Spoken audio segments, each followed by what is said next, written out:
A continuación, el doctor Edilberto Temoche abrirá el curso módulo de cirugía general con el tema abdomen agudo inflamatorio 1, generalidades, apendicitis aguda.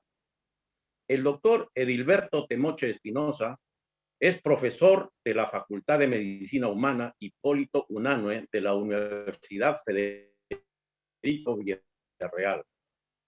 Cirujano asistente del Servicio de Cirugía General, doctor Jaime Herrera Ardiles del Hospital de la Policía Nacional del Perú.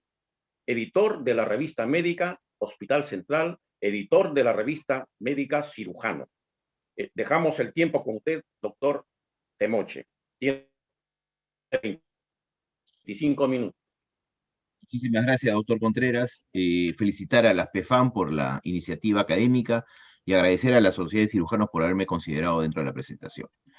Bueno, nosotros recordemos que el abdomen agudo es una patología muy frecuente en las emergencias quirúrgicas de nuestros hospitales y en general a nivel mundial, pero existe ya una guía de práctica clínica emitida por una resolución ministerial que más o menos nos guía acerca de cómo podemos afrontar este caso. El abdomen agudo en general es todo dolor abdominal de presentación brusca que se agrava con el tiempo y que puede ser de naturaleza médica o quirúrgica. Nosotros sabemos que el diagnóstico a través de un cuadro clínico, de la observación del cuadro clínico, es muy importante. Un buen interrogatorio, el examen físico apropiado, ver las características del dolor, si hay un dolor referido, si hay un dolor migratorio, si hay náuseas, vómitos. En lectoscopía, ver si el abdomen es rígido, hay movimiento, si la valoración de los signos vitales, si la frecuencia cardíaca es apropiada, si hay alteración en la hemodinámica, etcétera. Un examen minucioso del abdomen a través de nos va a permitir determinar si es que es un abdomen peritoneal, es un abdomen que está vencido, etcétera. Entonces, dentro del abordaje de lo que viene a ser el abdomen agudo, nosotros tenemos una serie de elementos que pueden presionar nuestro diagnóstico. Uno de ellos es el dolor del paciente. Muchas veces, pues, el paciente viene con un dolor muy intenso y que la familia, pues, presiona, que cálmele el dolor, etcétera, pero nosotros tenemos que mantener la calma y tratar de desarrollar un buen diagnóstico clínico. Para eso es importantísimo valorar el estado general del paciente, manejar también un poco a los familiares, explicarles la situación y establecer obviamente los exámenes que necesitamos para dilucidar las dudas diagnósticas o las dudas terapéuticas. Entonces, a veces es un error estratégico tratar de ser estricto sensu y tratar de diferenciar, este es un abdomen médico, es un abdomen quirúrgico y muchas veces nos lleva a un diagnóstico equivocado. Los diagnósticos diferenciales pues, son múltiples ruptura esplénica, bólulo intestinal, divertículo de Meckel, oclusión colónica, porfiria, etc. Entonces, lo que tenemos que hacer nosotros es una valoración. ¿Qué cosa vamos a valorar? El diagnóstico de la situación actual, situación hemodinámica del paciente, qué condiciones viene, cuál es la condición clínica que mantiene actualmente, el diagnóstico del terreno. El hospital está preparado para afrontar una cirugía de alta complejidad, tiene la unidad de cuidados intensivos que va a requerir el paciente, nosotros tenemos los especialistas que requieren para hacer el diagnóstico institucional de acuerdo a la especialidad, etcétera. Podemos establecer ya un diagnóstico presuntivo y establecer también los diagnósticos diferenciales. Entonces, para eso nosotros ya vamos a poder adoptar una decisión terapéutica. Entonces, hay que tener en cuenta dos cosas. Uno, que son excepcionales las emergencias abdominales. Generalmente los cuadros abdominales van de menor a mayor, salvo que fuese un traumatismo, un evento inminente, pues, que es evidente el compromiso abdominal. Los cuadros abdominales siempre son evolutivos, ¿no? Evolutivos. Entonces, lo que hay que evaluar nosotros es evaluar la evolución del paciente, cómo llegó, cómo está, cómo va evolucionando día a día, hora a hora. Entonces, eso es lo que nosotros tenemos que tratar de abordar, tratar de salvar las dudas y mantener sobre todo la calma en el manejo del paciente. Dentro de la fisiopatología del dolor, solamente referirme pues que hay un dolor visceral, hay un dolor parietal y un dolor referido, donde ahí vamos a ver la migración, hay que recordar el origen embriológico, si es intestino anterior, intestino medio, intestino posterior, localización mesogástrica, etc. La repercusión local del abdomen agudo, que es obviamente los signos inflamatorios locales, y la repercusión sistémica, que ya está dado por los mediadores de la inflamación, la translocación bacteriana, cómo se afectan los órganos blancos, por el hígado, el pulmón, el sistema nervioso central, y la capacidad de respuesta del organismo del paciente. Para eso hay que definir una situación clínica y para eso también es importante tratar de identificar si es un abdomen agudo inflamatorio, perforativo, oclusivo, si es un abdomen agudo isquémico con compromiso vascular, si es un abdomen agudo hemorrágico. En el abdomen agudo inflamatorio, generalmente el dolor es continuo, el dolor varía con la evolución, hay síntomas digestivos acompañantes, hay síntomas infecciosos precoces y también puede haber en casos evolutivos pues signos peritoneales, repercusiones sistémicas, etc. Entonces, en el agudo perforativo vamos a encontrar pues generalmente asociado a una perforación de víscera hueca, el comienzo es brusco, el dolor es intenso, va a predominar el ilio con una gran distensión abdominal, en algunos casos evolutivos, y una gran repercusión sistémica. Entonces, a la evaluación vamos a encontrar un abdomen en tabla, tenso, con gran dolor a la descompresión, en los signos peritoneales, desaparición de la matidez hepática por la presencia de neumoperitoneo, que es fácilmente visible en una radiografía. El abdomen agudo oclusivo, sin embargo, hay un hilio, una detención del tránsito intestinal, puede haber una etiología mecánica o funcional. Generalmente pensar en pacientes con cirugías previas, que hay bridas, adherencias, y en los pacientes no operados, que pueden ser hernias internas, externas o neoplasias. El abdomen agudo oclusivo, el dolor es un síntoma más de tipo secundario, pues un dolor cólico, de lucha, de tratar de vencer la obstrucción. La deshidratación, el tercer espacio, es evidente, hay predominio de síntomas digestivos, dependiendo del nivel, si es alto, intermedio, bajo, vómitos, constipación, distensión, y el dolor continuo va a sugerir isquemia. El abdomen agudo oclusivo, pues hay que más o menos aproximarnos a un nivel de obstrucción, la radiografía simple es bastante importante en esta etapa del diagnóstico, y hay que hacer un seguimiento clínico radiológico. Cuando tenemos a disposición la tomografía, en caso de duda diagnóstica, pues es importante poder usarla. El abdomen agudo isquémico, sin embargo, el dolor es persistente, severo, eso lo vemos más en pacientes añosos, generalmente hay síndromes oclusivos inflamatorios asociados, hay una gran repercusión sistémica, pero en estos casos ya hay translocación bacteriana y comienza el ciclo de la muerte, de acidosis, que puede llevar a la muerte del paciente. El abdomen agudo hemorragio generalmente lo vemos nosotros en la ruptura espontánea, cuando hay patología ginecológica, cuando hay traumatismos o aneurismas rotos, ¿no? Una ruptura traumática, que es lo más llamativo. El comienzo es brusco, el predominio cuadro hipovolímico, ahí no hay duda si es por causa traumática que el paciente tiene que entrar a sala de operaciones, es quirúrgico. Hay situaciones especiales, como el paciente añoso, paciente femenino, también la paciente embarazada, ¿no? La paciente embarazada generalmente hay bastante dificultad diagnóstica por el tamaño del útero, el desplazamiento visceral, hay a veces contraindicaciones de los estudios, hay que siempre estar preservando la salud fetal, entonces es un caso que nosotros tenemos la obligación de hacer un diagnóstico bastante preciso. Otras situaciones especiales, por ejemplo, los pacientes posoperados, ¿no? Hay que acordarse siempre que el paciente posoperado puede sangrar, puede infectarse, puede coleccionar accesos, etcétera. Entonces hay que tener una visión bastante amplia de estos pacientes. Paciente traumatizado, que puede sufrir pues, un accidente por arma de fuego, un paciente con insuficiencia renal crónica que tiene múltiples complicaciones, pacientes con trastornos vasculares y cardiológicos, a veces puede ser cuadros embólicos, pacientes inmunocomprometidos, que obviamente puede haber una translocación bacteriana, etcétera, y hay múltiples causas de abdomen agudo. No lo voy a poner a señalar porque nos va a quedar corto el tiempo, pero hay múltiples causas y hay que hacer un diagnóstico diferencial. Otras causas de abdomen agudo pueden ser metabólico, neurológicas, etcétera. Obviamente, la idea no es tanto precisar, sino hay que establecer si este paciente requiere un abordaje quirúrgico, ¿no? Y para eso es importantísimo la evolución hora a hora para poder nosotros determinar si este paciente tiene que ingresar a sala de operaciones. En esta guía de práctica clínica, que es una guía de observancia que sugiere el Ministerio de Salud, establece una serie de estadios. Por ejemplo, el estadio cero es un paciente que previamente está sano con un dolor abdominal agudo, que generalmente corresponde a una patología leve de manejo médico. O también un paciente con dolor abdominal agudo que generalmente no tiene hallazgos que sugieren un proceso patológico abdominal. ¿Qué requiere este tipo de pacientes? Una observación y no requiere hospitalización. El estadio 1 ya el paciente tiene un dolor abdominal agudo con hallazgos clínicos que sugieren un padecimiento intraabdominal. El diagnóstico no está claro, el diagnóstico es bastante difícil, el diagnóstico inicial. Entonces, en estos pacientes obviamente hay que requieren hospitalización, suspender la vía oral, iniciar una terapia endovenosa, exámenes auxiliares y una terapia medicamentosa. En esto es importante no dar ni analgésicos ni administrar antibióticos. Eso es muy importante porque muchas veces llega a emergencia pacientes que les han dado analgésicos, antibióticos y no bloquean totalmente los cuadros clínicos. El estadio 2, pacientes con dolor abdominal con factores de riesgo o pacientes con dolor abdominal que obviamente tienen que requerir estudios para hacer un diagnóstico más preciso. Entonces, fíjense que acá ya nosotros estamos pensando que este paciente es potencialmente quirúrgico.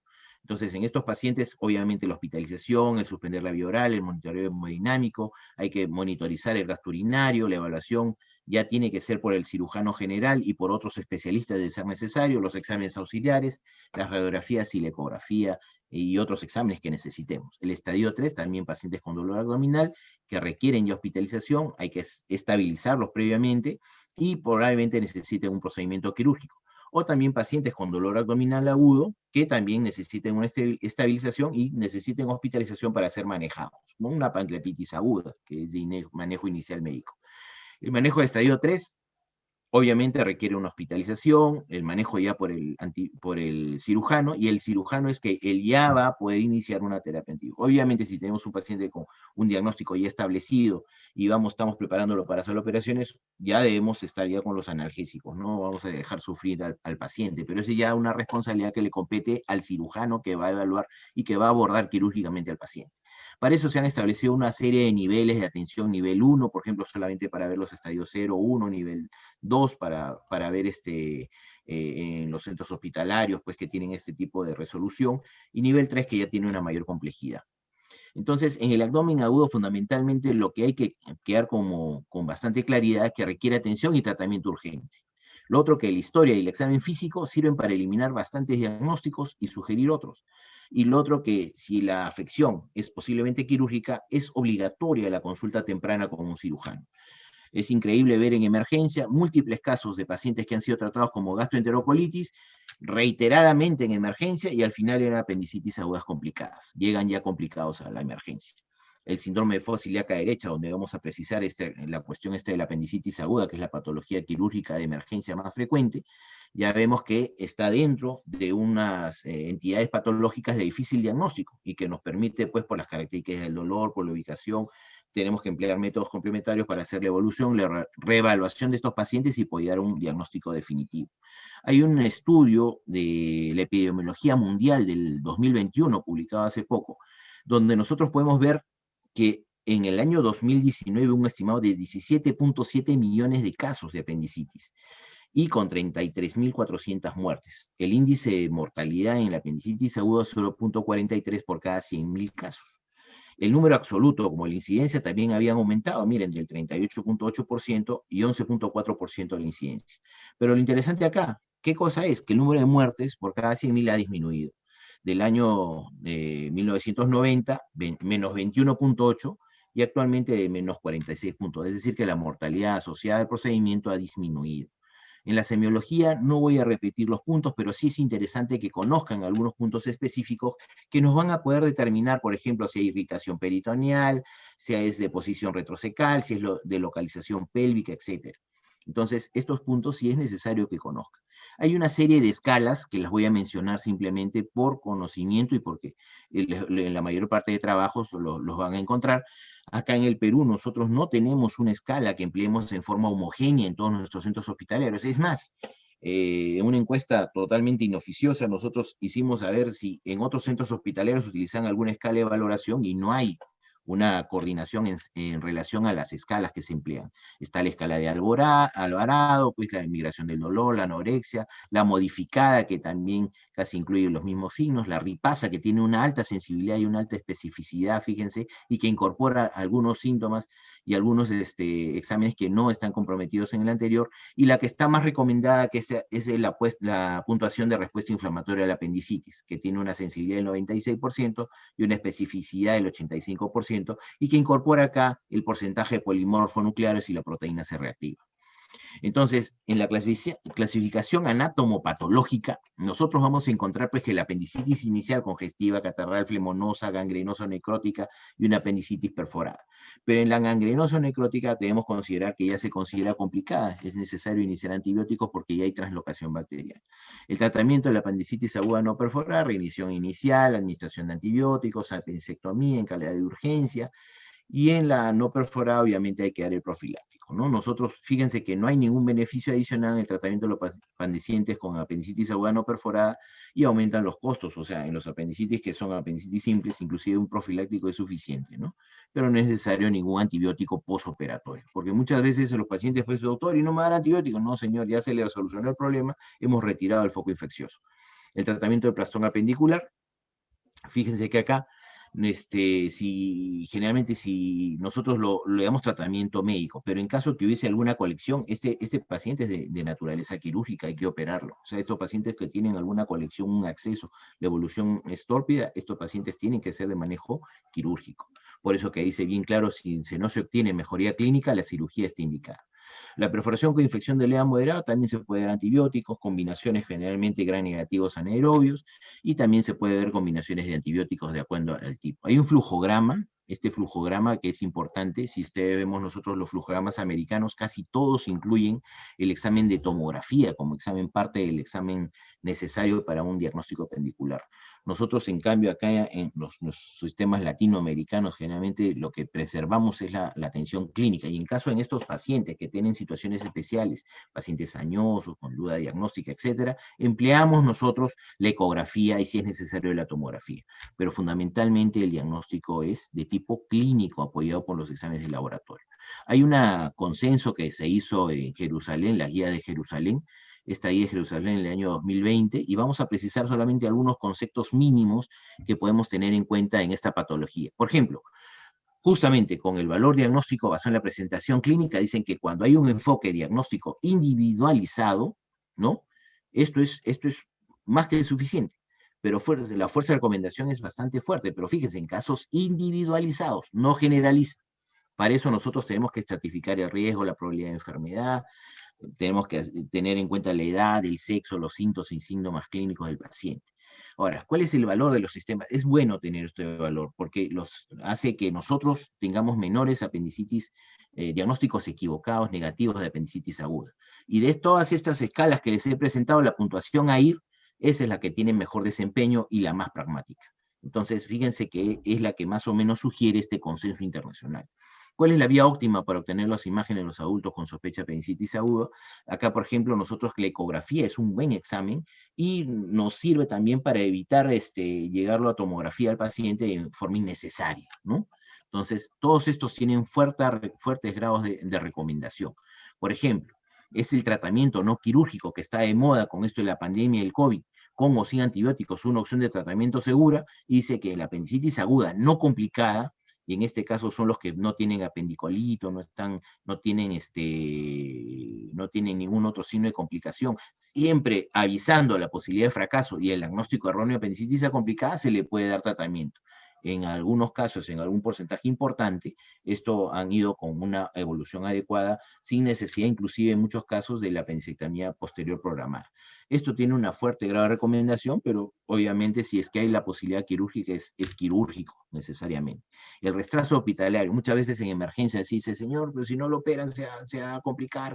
Se hicieron un estudio justamente, dice que si nosotros abordamos el paciente que no está complicado y dentro de las primeras 24 horas, la evolución va a ser óptima, ¿no? Va a ser la adecuada. Pero después de las 24 horas, ya ahí sí ya comienzan a ver el incremento de la morbilidad en este tipo de patologías. Lo otro es que muchas veces tiene un poco de temor en la apendicectomía laparoscópica. Durante la pandemia en el hospital de policía, se han continuado haciendo las laparoscópicas en forma rutinaria, sin mayores complicaciones, y es justamente actualmente el gol estándar prácticamente en la apendicitis aguda, porque tiene muchas menos complicaciones postoperatorias, menos infección de sitio operatorio, menos estancia hospitalaria, etc. O sea, es evidentemente que la apendicitis es abordada por vía laparoscópica, tiene excelentes resultados, ¿no? La fuerza de recomendación es fuerte, fíjense, recomendación 1A, y lo otro es si la apendicectomía laparoscópica está indicada en algún grupo específico de pacientes. Obviamente en los pacientes obesos, en los pacientes, por ejemplo, las gestantes, pues la apendicectomía laparoscópica también es importante en su utilización. Ahora, fíjense, nosotros acá también es otro, ¿no? Si en la apendicectomía temprana un tratamiento apropiado en comparación con la apendicectomía tardía, por ejemplo, en el manejo del flemón o de la masa, ¿no? Entonces se dice, por ejemplo, en los pacientes que tienen evolución prolongada, pues con manejos de antibióticos, la morbilidad pues va a disminuir porque el riesgo de complicaciones es menor. Pero, sin embargo, si este paciente tiene un acceso, entonces, pues ni hablar, es un paciente que debe ser operado y si es por vía laparoscópica, mucho mejor. Entonces, en relación a la terapia operatoria, simplemente la profiláctica antes de la cirugía, no antibióticos posoperatorios en apendicitis no complicada, y en los posoperatorios no sugieren que se prolongue el tratamiento más de 5 días porque no hay ningún resultado adicional positivo. Esto es importante para que les quede bien claro, ante tanta alternativa de manejo médico, etc. El profesor Arnold Hill es una de las cabezas de estos estudios internacionales, y él señala claramente que el tratamiento con antibióticos solo para la apendicitis aguda no complicada se ha propuesto como una opción de tratamiento alternativa y menos invasiva para los pacientes. Los resultados indican que los protocolos de tratamiento no deben cambiar. La cirugía brindará los mejores resultados para los pacientes en términos de calidad de vida y recurrencia, y por lo tanto deben seguir siendo el pilar del tratamiento para la apendicitis aguda no complicada. Esta es la farola de las Tres Gracias, está ubicada en nuestra Plaza San Martín. Fíjense que es una reproducción del monumento funerario que se encuentra en el Museo del Louvre en París. Muchísimas gracias por la atención, gracias nuevamente a la Sociedad de Cirujanos y a las PFAM por la oportunidad.